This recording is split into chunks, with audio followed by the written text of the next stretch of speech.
제가 이렇게 적어놨습니다. 먼저 키프레임이라는 말하고 타임 트랙이라는 말이 나옵니다. 뭐냐면 쉽게 말해서 애니메이션을 하는 방식을 말합니다. 동영상을 만드는 방식이 크게 두 가지가 있어요. 키프레임 방식이 있고 타임 트랙 방식이 있습니다. 방법은 둘 다 똑같아요. 시간을 주고 움직임을 주면 돼요. 시간, 그 다음 움직임값. 그러면 중간은 맥스가 알아서 계산해요. 프로그램이 알아서 계산합니다. 시작과 끝의 위치만 지정해주면 돼요. 여기서부터 여기까지 이런 프레임으로 움직여라. 여기서부터 여기까지 이런 시간으로 움직여라. 프레임이라는 단어 있죠. 여기 프레임이라는 단어와 이 타임이라는 단어는 시간을 뜻하는 단어입니다. 시간을 뜻하는 단어고, 여기 키라는 말하고 트랙이라는 말은 움직임 값입니다. 이해되시죠? 여러분들이 스케치업에서 썼던 애니메이션 기억나시나요? 그게 타임 트랙 방식이에요. 거긴 1초, 2초 이렇게 가죠. 그죠? 타임 트랙 방식이에요. 근데 타임 트랙 방식은 좀 더 긴 애니메이션들을, 예를 들어 15초, 20초짜리를 한 번에 쭉 지정하긴 되게 편해요. 그런데 디테일하게는 지정을 못해요. 뭐 0.5초, 0.3초 이렇게 해서 지정하기는 조금 어려워요.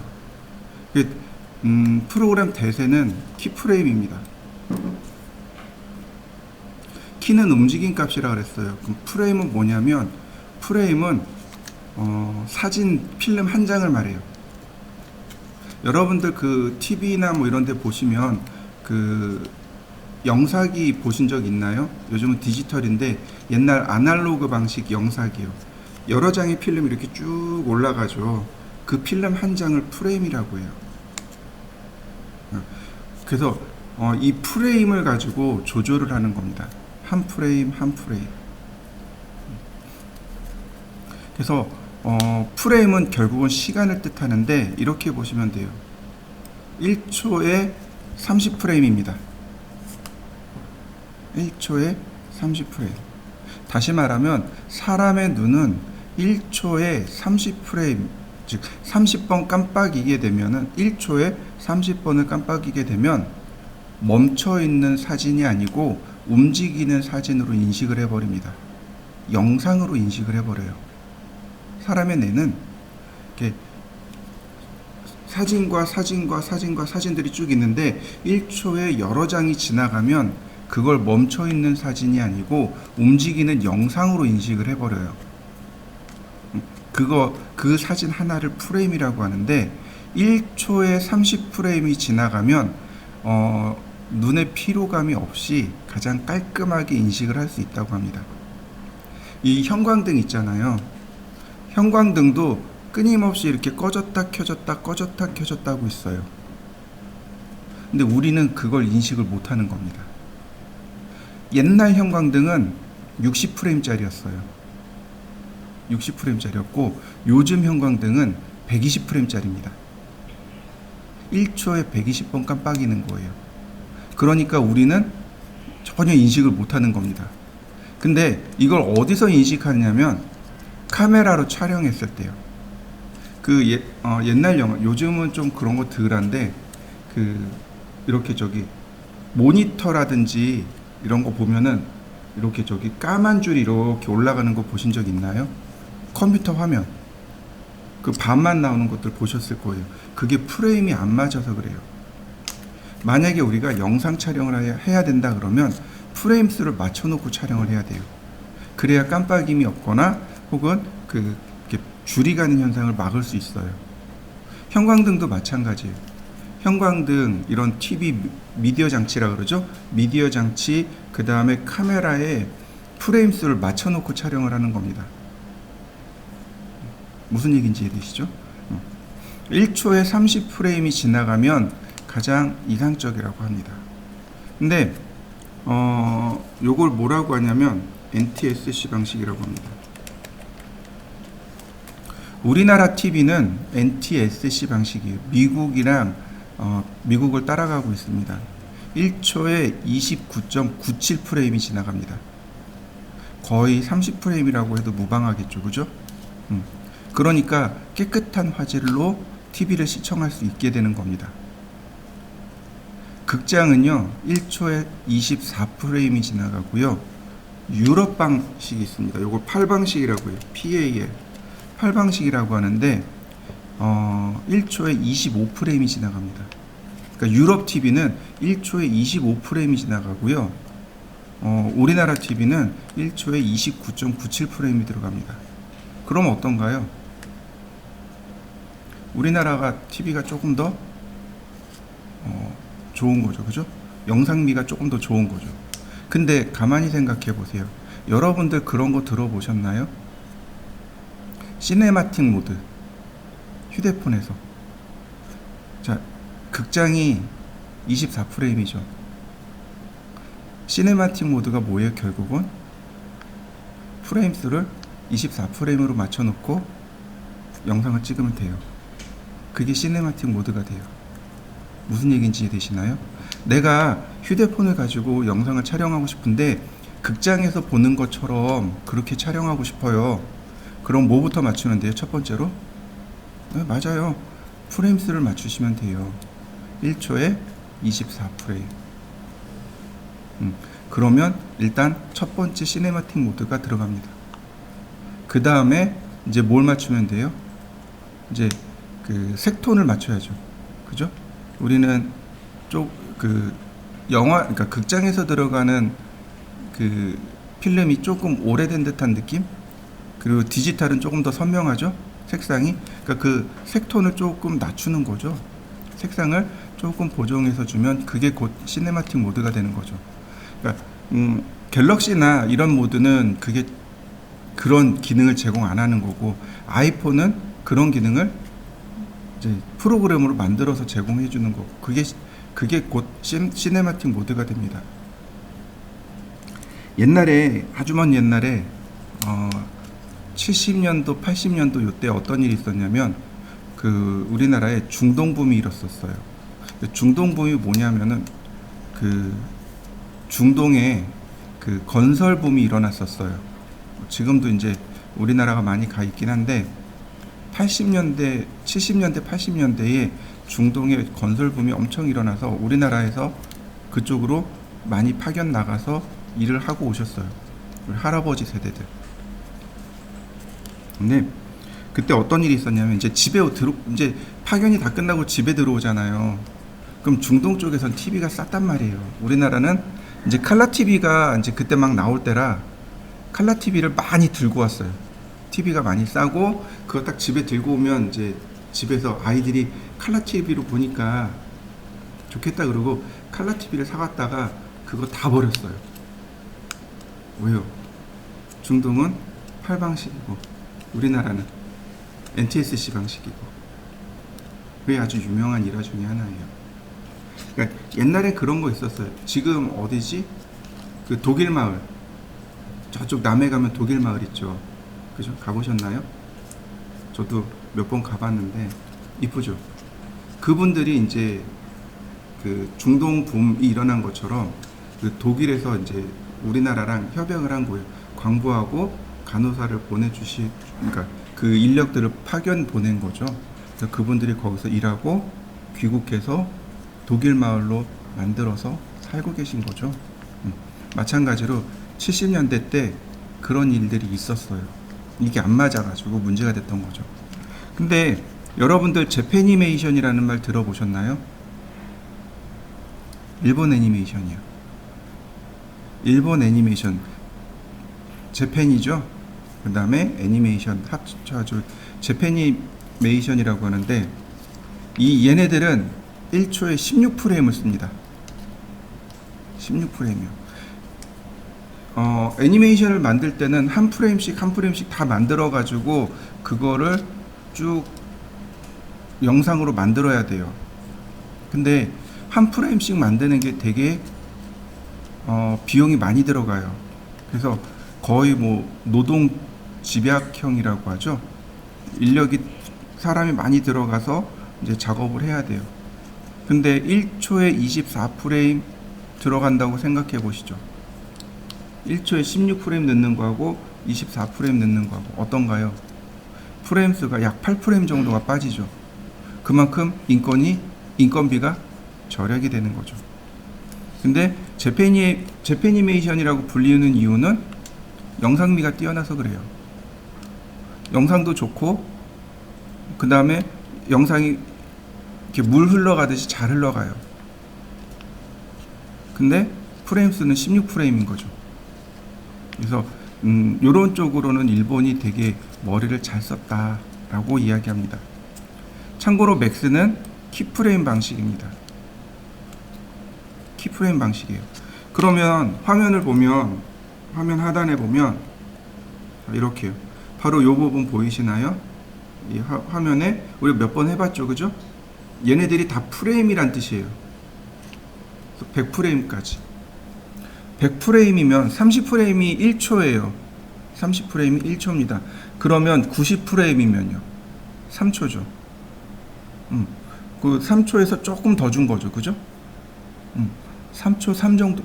3초 3? 그죠? 3분의 1이죠? 3분의 1이니까 3초 3프레임. 3초 3? 아니지. 3.3초. 그죠? 3.3초를 줬네요. 충분할까요? 모자랄까요? 모자랄까요? 충분할까요? 자, 거꾸로 생각해 보시죠. CF가 몇 초죠? CF. 잘 몰라요. 자, 그럼 쇼츠는요? 여러분들 틱톡 같은 거 많이 보잖아요. 틱톡, 유튜브, 인스타그램에 쇼츠 나오잖아요. 몇 초죠? 보통 우리가 쇼츠라고 하는 거 15프레임 내외에서 승부를 봐야 돼요. 왠지 아세요?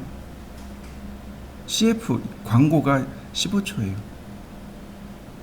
15초 안에 기승전결이 다 나와야 돼요. 광고는 기승전결이 15초 이내에 일어나요. 그럼 쇼츠도 마찬가지로 15초 이내에 기승전결이 일어나야 돼요. 그러니까 쇼츠가 잘 된 걸 보면 15초 이내에 기승전결이 다 완성이 된 거예요. 참고로 여러분들 그 인터넷 많이 보잖아요. 홈페이지 많이 보잖아요. 그죠? 7초 이내에 여길 더 탐색할 건지 말 건지를 결정한다고 해요. 7초입니다. 7초. 그러니까 우리가 홈페이지 딱 들어가서 그리고 7초 이내에 쭉 전체 탐색하고 내가 여기를 더 볼 건지 다른 데로 갈 건지를 판단한다고 해요. 자, 15초예요. 그죠? CF가 15초예요. 15초 풀애니메이션 말고 특수 효과가 들어가는 건 그럼 몇 초쯤 될까요? 찰나에 잠깐 들어가지 않나요? 그죠? 예를 들어서 3초 다 하면 비용이 얼마나 비쌀지 한번 생각해 보셨나요? 기하급수적으로 쭉쭉쭉쭉 올라가요. 비용 자체가. 제가 여러분 나이 때 20대 때 그 애니메이션 만드는 거 고퀄리티도 아니에요. 고퀄리티도 아니고 그냥 일반 싸구려 퀄리티인데 프레임당 10만원씩 받았어요. 물가를 대비해 보면 지금 프레임당 30만원에서 40만원 받았다는 뜻이에요. 물론 지금은 단가가 떨어졌어요. 프레임당 5만원 받기도 하고 뭐 그런다고 해요. 한번 볼까요? 그냥 간단하게 프레임당 5만원 받는다고 하죠. 자, 90프레임 곱하기 5만원 450만원이네요. CF에 특수효과가 저렇게 많이 들어갈 이유가 없죠. 그죠? 3초면 충분한 거예요. 그래서 90프레임, 100프레임 딱 이렇게 맞춰놓은 겁니다. 근데 요즘은 뭐라 그러죠? 투자를 많이 하죠. 그러니까 이제 풀 애니메이션도 나와요. 그죠? 자, 시간을 늘려보도록 하죠. 바로 여기 얘가 시간이에요. 얘가 프레임을 직접 움직이는 건데 여기 그 타임 컨피그레이션이 있습니다. 얘를 눌러보시죠. 타임 컨피그레이션을 눌러보시면 이렇게 떠요. 프레임 레이스라고 나오죠. NTSC 방식인지 필름 방식인지 혹은 팔 방식인지 커스텀인지. 맥스는 여러가지 환경을 다 지원해 줘야 된다고 했습니다. 오토캐드가 아랍 방식도 지원하듯이 맥스도 다국적 프로그램이기 때문에 다 지원합니다. 우리 이제 일단 NTSC 방식이고, 그 다음에 시간은 프레임 방식이고, 그 다음 여기 리얼타임 실시간이죠. 그 다음 스피드 1초 그대로 느리게 빠르게 1x보다 왼쪽으로 가면 느리게, 오른쪽으로 가면 빠르게 넘어가죠. 바로 여기 스타트 프레임, 엔드 프레임. 네, 여기서 시간 조절하시면 돼요. 자, 200이라고 나갔습니다. 그리고 OK. 그러면 여기 200 프레임으로 늘어난 거 보이시나요? 300 프레임으로 났습니다. 그리고 OK. 그러면 300 프레임이 됐네요. 300 프레임이면 10초짜리죠? 10초짜리 애니메이션 충분하죠? 10초면 간단한 쇼츠는 하나 만들 수 있겠군요. 자, 여러분들도 시간을 한번 조절해 보시죠. 자, 반대로 시간을 줄여 볼까요? 역시 타임 컨피그레이션에서 시간을 90프레임으로 줄여봤습니다. 그러면 90프레임으로 맞춰진 거, 자, 이해되시나요? 자, 늘리고 줄이고 쭉 한번 해보시죠. 뽀로로 같은 영상들은 어떤가요? 풀프레임이 전체를 다 애니메이션을 만든 거죠. 그죠? 근데 가만히 생각해 보세요. 가만히 생각해 보세요. 원샷인가요? 원샷인가요? 그러니까 다시 말해서 카메라 하나 가지고 처음부터 끝까지 다 가든가요? 아니면 장면이 계속 바뀌던가요? 장면이 계속 바뀌죠. 그러면 그 한 씬만 하면 된다는 얘기죠. 무슨 얘기인지 이해되시나요? 그 씬과 씬 사이를 잘 이해하시면 됩니다. 그래서 그 씬과 씬, 그러니까 장면과 장면 전환을 하는 방법, 제일 쉬운 거 페이드 인, 페이드 아웃. 그러니까 페이드 아웃은 뭐예요? 또렷하게 있던 장면이 점점 흐려지면서 사라지는 거, 페이드 아웃. 페이드 인은 흐려져 있던, 그러니까 아무것도 없던 장면이 점점 나타나는 거, 이거 페이드 인. 그러니까 앞에 있던 영상은 페이드 아웃, 뒤에 있던 영상이 페이드 인. 두 개가 동시에 일어나는 거죠. 이렇게 페이드 인, 그러니까 얘가 나와 있고 얘는 감춰져 있고 이렇게 자연스럽게 나오는 거죠. 그러니까 페이드 인, 페이드 아웃이 일어나면서 장면이 넘어가는 거죠.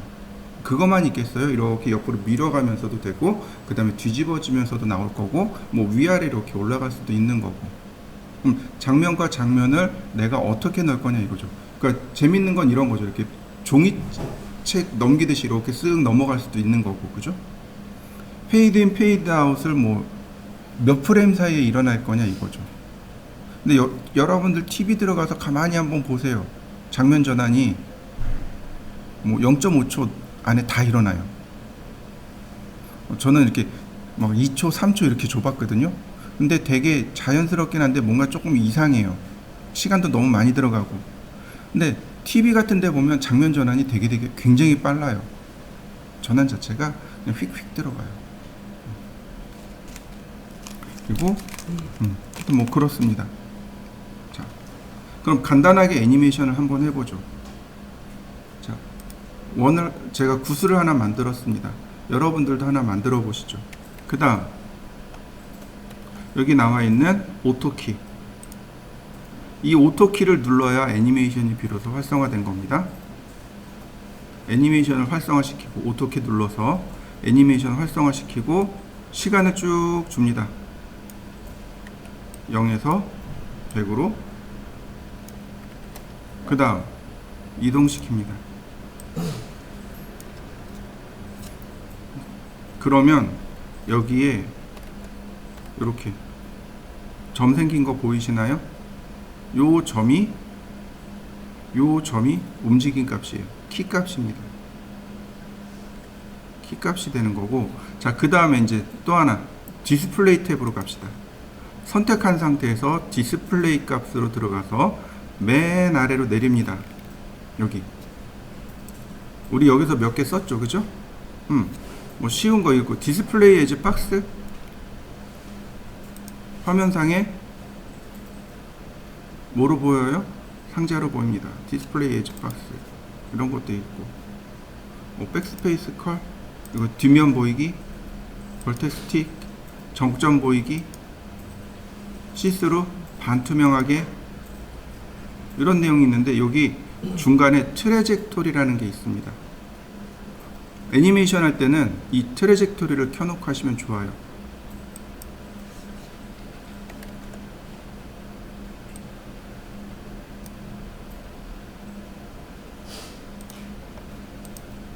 자, 뭐가 보이나요? 경로 보이는 거 보이시나요? 애니메이션 경로요. 경로입니다. 경로. 어떻게 움직였는지 경로가 그대로 보이게 돼요. 자, 중간에 제가 값을 바꿔볼까요? 20프레임에 여기, 40프레임에 여기, 60프레임에 여기. 그럼 플레이. 중간은 나는 최종값만 가르쳐 주는 거고, 중간은 누가 알아서 해요? 캐드가 알아서 계산해요.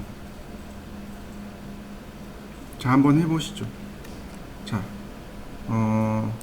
내가 중간에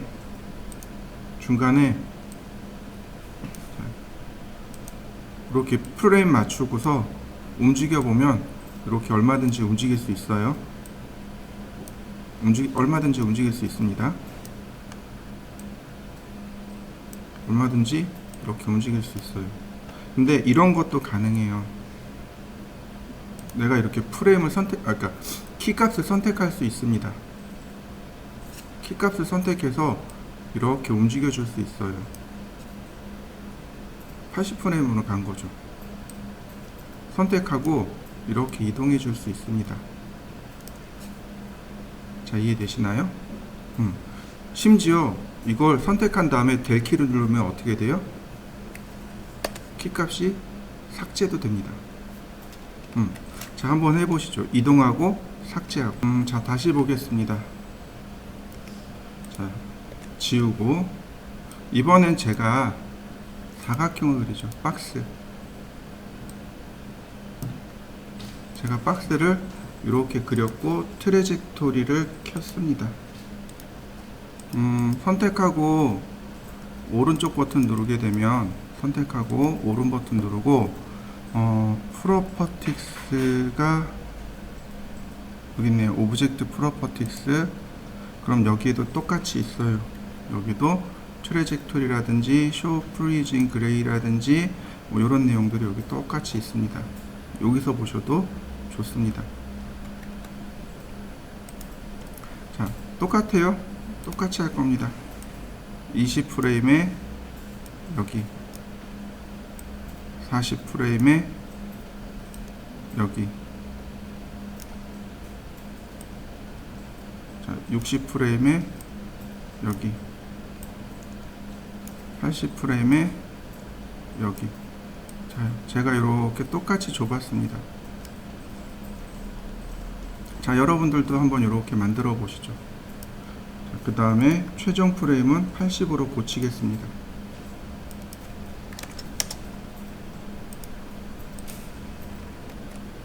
플레이를 하게 되면 자, 이렇게 돌아가죠. 그죠? 근데 가만히 한번 보시죠. 카메라 뷰를 제가 이렇게 만들어 봤습니다. 그러면 이제 이렇게 자동차가 이렇게 지나간다라고 보시죠. 그러면 움직임이 이상하잖아요. 그죠? 여기 뭐가 들어가야 돼요? 로테이트 값이 들어가야죠. 자, 이렇게요. 첫 번째 프레임에 선택하고 얘 진행 방향은 이렇게죠. 일로 갔다가 자 여기서는 이렇게 가야죠. 그래서 여기서도 자, 이렇게 가야 되네요.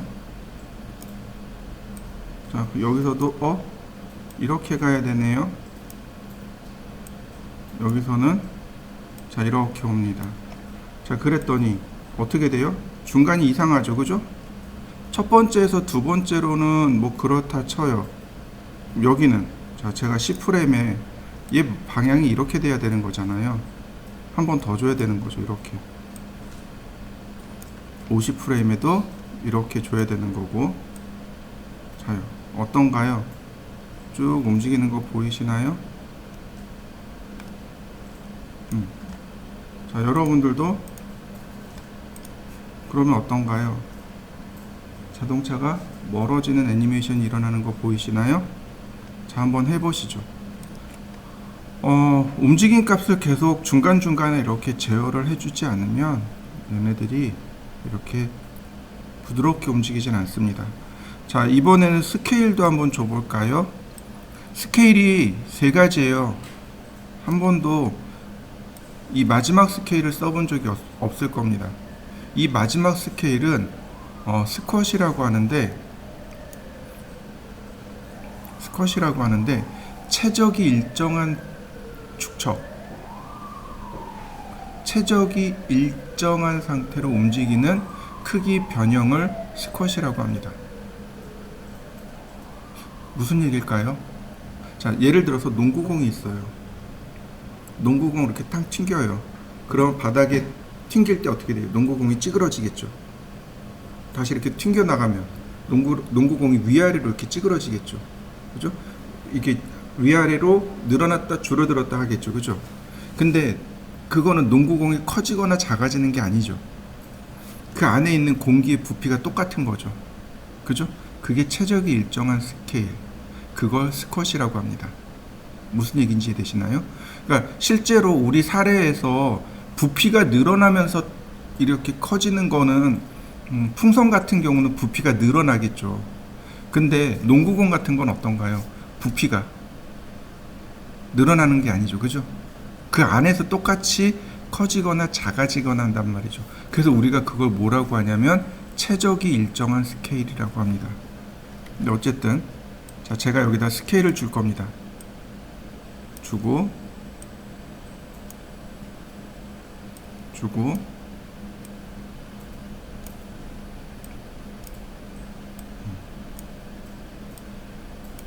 그럼 어떻게 돼요? 커지고 작아지고 커지고 작아지고 하겠죠. 값을 크게 줄까요? 작게 주고 또 크게 주고 작게 주고. 그럼 어떻게 돼요? 커졌다가 작아졌다, 커졌다가 작아졌다. 그죠? 자 한번 해보시죠. 자 다시 한번 볼까요? 자, 스탑 시키고 선택을 해봤습니다. 그럼 여기 가만히 보면 점이 3개 있는 거 보이시나요? 빨간색, 초록색, 파란색, 레드, 그린, 블루. 이제 눈치 빠르시죠? 레드는 이동값, 그린은 회전값, 초록은 파랑은 스케일값. 이해되시나요? 그러니까 그렇게 값이 있는 이런 내용들을 확인해 보고 작업하실 수 있고. 자 오른쪽에 여기 자 다시 한번 볼까요? 오른쪽에 여기 그래프 보이시나요? 미니 커브 에디터, 커브 에디터라고 합니다. 여기 클로즈 누르시면 닫힐 거예요. 커브 에디터를 통해서 위치를 이렇게 조절해 줄 수 있습니다. 어디 갔을까요? 애니메이션에 커브가 있을까요? 여기요. 얘가 커브 에디터네요. 눌러보시죠. 그러면 이렇게 커브가 나옵니다. 자, 선택을 하게 되면 얘에 대한 정보가 나오겠죠. 이런 식으로 X 포지션, Y 포지션, Z 포지션, X, Y, Z 이렇게 각각 커브 값이 이렇게 나오게 됩니다. 자, 여러분들도 한번 확인해 보시죠. 이건 트랙 뷰네요. 선택을 해보면 이렇게 선택을 해보면 되고요. 선택을 하시면 여기 프레임과 위치 값이 나옵니다. X, Y, Z. 로테이트도 마찬가지예요. 자, Z 값으로, 자, 여기 Z 값으로 37.5도 회전했네요. 우리 여기 전부 Z 값만 줬죠? 50도, 0도, 65도, 0도, 28.7도, 40도.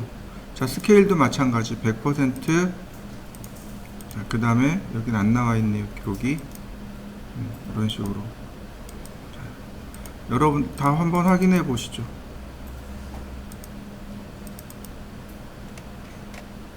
자, 이런 식으로 커브로도 나옵니다. 자, 선택해 보면 여기 이렇게 시간과 프레임에 대한 X 포지션, Y 포지션, Z 포지션, 즉 X 포지션으로는 이렇게 바뀌었고, Y 포지션으로는 이렇게 바뀌었고, 그 다음 회전 값으로는 Z 값이죠. 이렇게 Z 값만 들어갔고, 자, 스케일 값으로 이렇게, 이게 스케일 값이죠. 이렇게 스케일 값이 이렇게 바뀌었다 라는 걸 확인할 수 있습니다.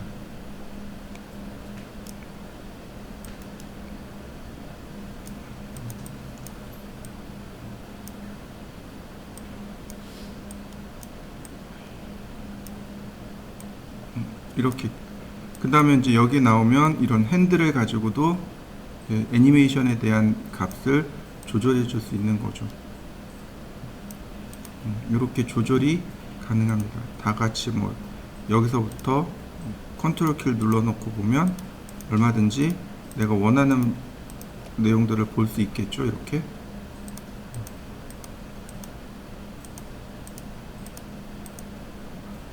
이렇게 생겼네요. 자, 클로즈 누르면 다시 이렇게 닫히니까 애니메이션을 편집하는 방법은 굉장히 다양합니다. 자, 한번 쭉 해보시죠. 자, 한번 해보시죠. 계단을 하나 만드세요. 예를 들어서 이렇게요. 라인을 이용해서 이렇게 계단을 만드세요.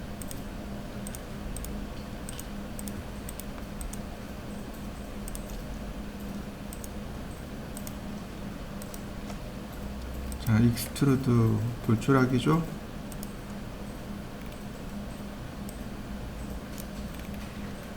그 다음 자, 스피어로 구슬을 만듭니다.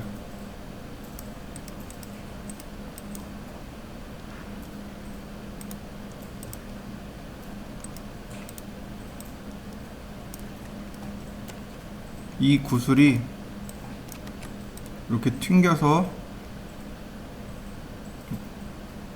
이렇게 흘러가는 애니메이션을 한번 만들어 보시죠. 그냥 제가 하는 방식이에요. 제가 하는 방식이 옳다는 건 아니고 그냥 제가 하는 방식이니까 그냥 그렇구나 그러고 참고만 하시면 돼요. 오토키. 그 다음 예를 들어서 20프레임에 좀 천천히 가보자고요. 여기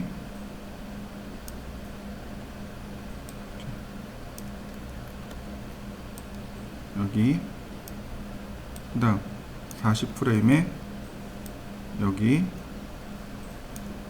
그 다음 60프레임에 여기 그 다음 80프레임은 여기 시간 늘려야죠. 120.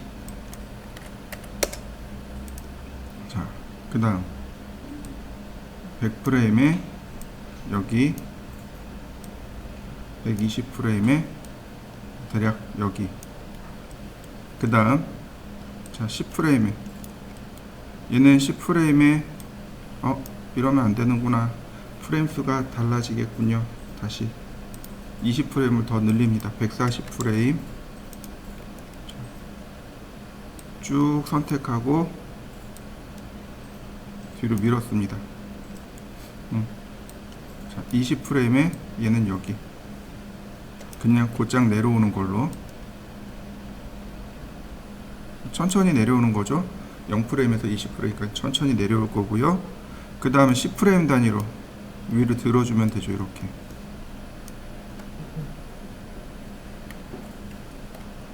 자, 50프레임에는 이렇게 튕겨 올라가야 되는 거죠. 여러분들 보시기에 적당한 높이로 올려주시면 크게 문제되진 않을 겁니다.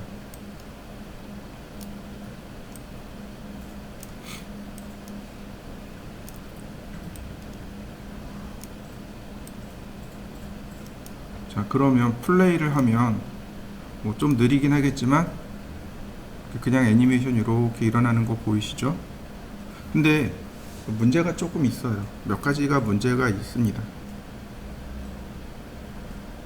자, 그죠? 자, 첫 번째. 자, 무슨 문제냐면 피봇의 위치요. 피봇이 중간점에 있죠. 이 피봇의 위치요. 피봇의 위치가 어디 있어야 돼요? 여기 있어야 돼요. 자, 생각해 보시죠. 여기서 떨어졌단 말이죠. 스케일이 어디서 일어나요? 여기서 일어나고 있잖아요. 근데 실제로는 스케일이 여기서 이렇게 들어가겠죠. 맞습니까? 스케일이 일어나는 위치가 바로 피봇의 위치인데 위치가 안 맞는다는 거죠. 피봇의 위치를 바꾸는 명령은 두 개가 있어요. 첫 번째는 이런 구슬인 경우는 여기 리얼 월 여기 베이스 투 피벗 쓰시면 돼요. 이렇게 위치 바뀐 거 보이시나요? 얘를 끄면 중간으로 오고 바닥으로 오고. 이게 첫 번째. 그럼 어떻게 돼요? 얘 전체 위치가 다 달라지는 거죠. 그죠? 이 전체 위치가 다 이렇게 밑으로 내려와야 되겠죠. 자, 이해되시나요?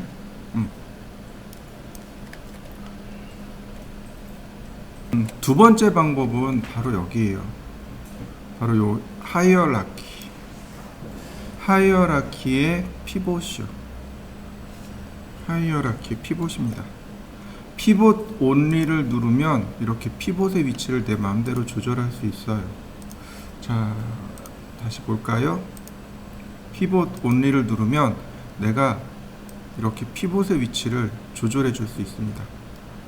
피봇의 위치 조절되는 거 보이시나요? 자, 여러분들도 이렇게 피봇의 위치를 한번 조절해 보시죠. 그 다음에 보시면 원래 피봇은 XY가 이렇게 생겼고 얘는 자, 위치가 좀 다른 걸 확인할 수 있습니다. 자, 이렇게 보시면 피봇의 위치가 서로 바뀌어 있는 거 보이시죠? 여기서 맞출 수 있어요. 센터 투 피봇, 피봇의 중간, 얼라인 투 오브젝트, 혹은 월드 전체에다가 맞추기, 리스 피봇, 이렇게 우리가 이용해서 피봇의 위치를 맞출 수 있습니다. 피봇의 위치를 잘 조절하시면 되겠고, 얼라인 명령어죠. 자, 얼라인 명령어. 자, 피봇에서 미니멈으로. 자, 이렇게요. 그러면 피봇의 위치를 손쉽게 맞출 수 있습니다. 그러니까 객체의 위치에 따라서 피봇의 위치를 반드시 바꾸어 주셔야 돼요. 자, 이 경우는 근데 지금 같은 경우는 여기 베이스 투 피봇 쓰면 되겠고요. 자, 이렇게 내려왔고 그 다음에 전체를 내려보죠. 자, 내려왔고 올라가고 내려가고 올라가고 쭉 반복하죠. 자, 여기에 내려왔어요. 그죠?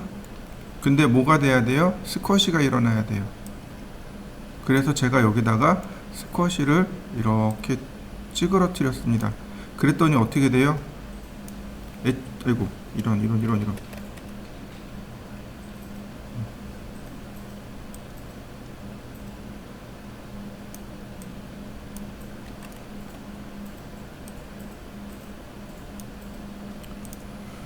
자, 제가 여기다가 스쿼시를 이렇게 넣어봤습니다. 그랬더니 어떻게 돼요? 애초에 찌그러지면서 내려갑니다. 이렇게요. 애초에 이렇게 찌그러지면서 내려가요. 근데 곰곰이 생각해 보시죠. 찌그러지면서 내려가나요? 충돌하면서 찌그러지나요? 충돌하면서 찌그러지잖아요. 그러니까 여기까지는, 자, 여기까지는 스쿼시가 일어나면 안 돼요. 그래서 여기다가 제가 이렇게 주었고요.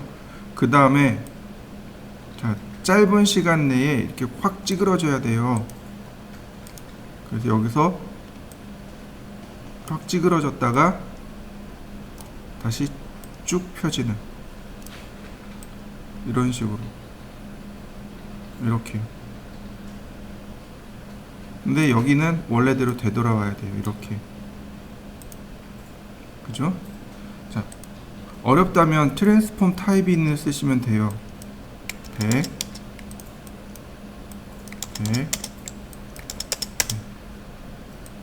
자, 이런 모습이 되는 거죠.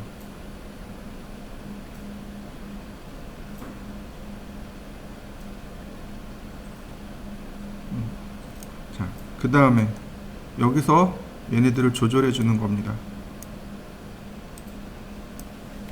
그러면 자,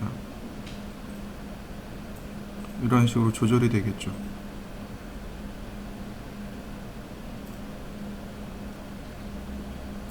자, 이해되시나요? 이렇게.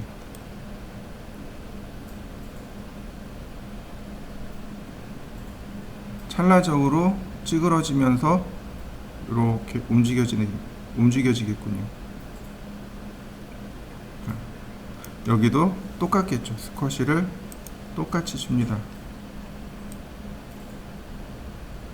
원래대로 돌려주고 한 2프레임 정도만 가서 스쿼시 확 찌그러뜨려주고 5프레임에 다시 쭉 올리고 원래대로 되돌아가고.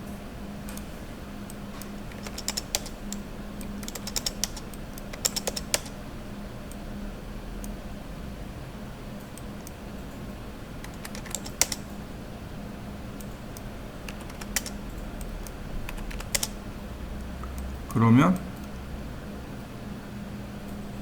이렇게 되겠군요. 이를 계속 반복해 줘야 되는 거죠.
그러면 보시자고요.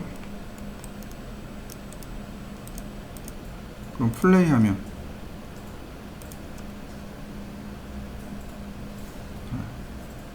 어떤가요? 그럴싸하게 튕기는 거 보이시죠? 자, 여러분들도 한번 해보시죠. 자, 이번에는 이렇게 해볼까요? 카메라 애니메이션인 경우, 카메라로 애니메이션 하는 경우, 카메라인 경우는 이렇게 프리 카메라를 쓰셔야 돼요. 그래야 이렇게 애니메이션이 들어갑니다. 프리 카메라를 써야 돼요. 근데 프리 카메라가 조금 불편합니다. 그래서 어떻게 쓰냐면 이런 타겟 카메라를 쓰는 거죠. 타겟 카메라를 쓰시면 돼요. 다만 이렇게 타겟 카메라를 쓰실 때는 계층 구조를 조금 맺어두는 게 좋습니다. 자, 보통은 이제 이렇게 몸통, 자, 보시면 여기 라인 있죠, 그죠? 이 라인에 클릭하면 타겟과 카메라가 동시에 잡혀요. 관리가 안 되는 거죠, 그죠? 그래서 애니메이션 할 때는 여기 나왔던 타겟 카메라를 쓰시면 돼요. 이렇게 이거 타겟이래. 프리 카메라를 쓰시면 돼요. 그럼 타겟이 없기 때문에 애니메이션 할 때 좋긴 한데, 다만 카메라를 내 마음대로 돌리기에 불편합니다. 그래서 우리는 이제 이런 타겟 카메라를 쓰는데, 자, 찾아볼까요? 누구를 쓸 거냐면 여기 헬퍼에 가면 더미라는 것이 있습니다. 더미. 중간에 드래그 쭉 하시면 육면체 모양의 더미가 나옵니다. 더미를 하나 만들어 보실까요?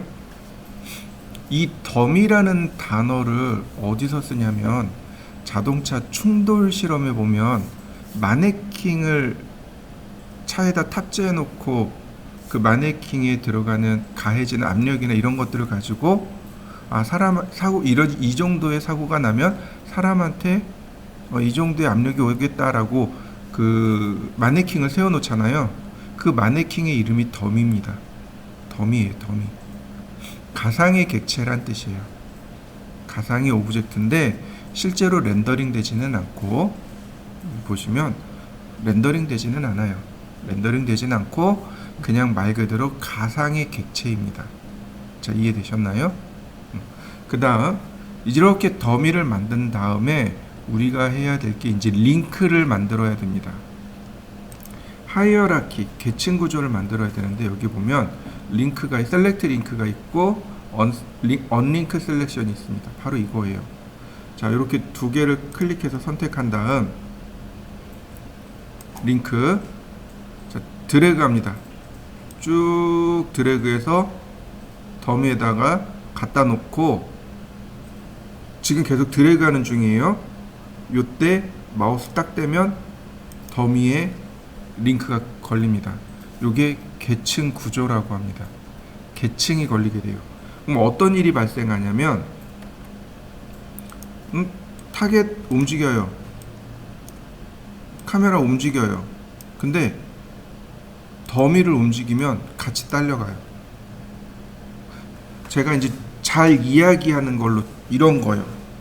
여기서도 똑같이 이렇게 얘기해요. 페어런츠와 차일드의 개념으로 이야기합니다. 페어런츠는 부모란 뜻이고 차일드는 아이들이란 얘기죠. 얘네들은 아이들인 거예요. 아이들이에요. 그러니까 부모가 지켜보는 가운데 아이들은 얼마든지 이렇게 놀 수 있습니다. 그죠? 부모가 지켜보는 가운데 아이들은 얼마든지 뛰어놀 수 있어요. 근데 부모가 얘들아 가자 그러면 어떻게 돼요? 아이들이 딸려가죠. 이해되시나요? 이걸 계층, 하이어라키라고 불러요. 히어라키 또는 하이어라키라고 부릅니다. 계층이라고 불러요. 그러니까 먼저 차일드를 선택하고 링크 누르고 드래그 합니다. 드래그해서 페어런츠를 클릭해주면 페어런츠 구조가 걸리게 돼요. 자, 여러분들도 한번 만들어 보시죠. 이렇게 링크 구조를 만들어 보시고 움직여 보세요. 자, 다시 한번 봅니다. 그러면 이렇게 한번 해보시죠.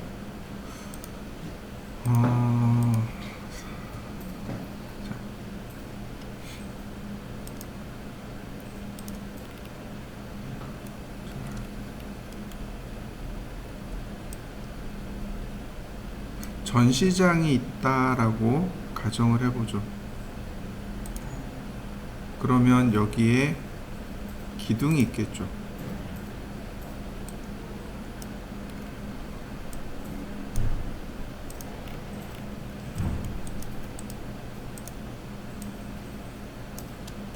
자, 복사.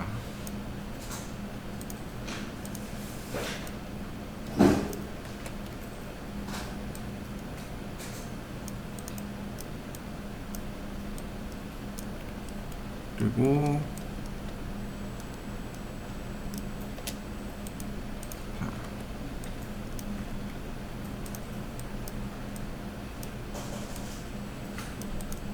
자, 이렇게 제가 만들어 놨습니다.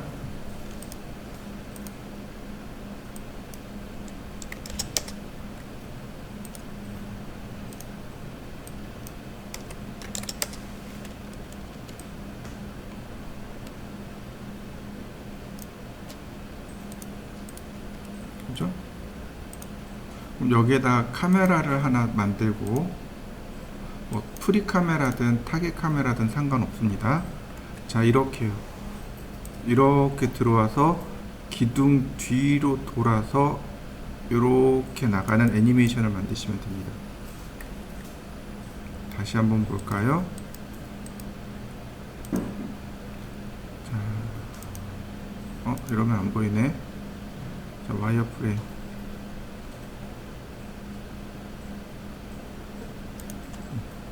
이렇게 중간으로 이렇게 들어와서 기둥 뒤로 해서 이렇게 빠져나가는 겁니다. 이해되셨나요? 기둥이 여기서 있죠? 이렇게. 요걸 애니메이션 하는 겁니다. 카메라 워킹이라고 하죠. 자, 카메라 워킹을 한번 해보시죠.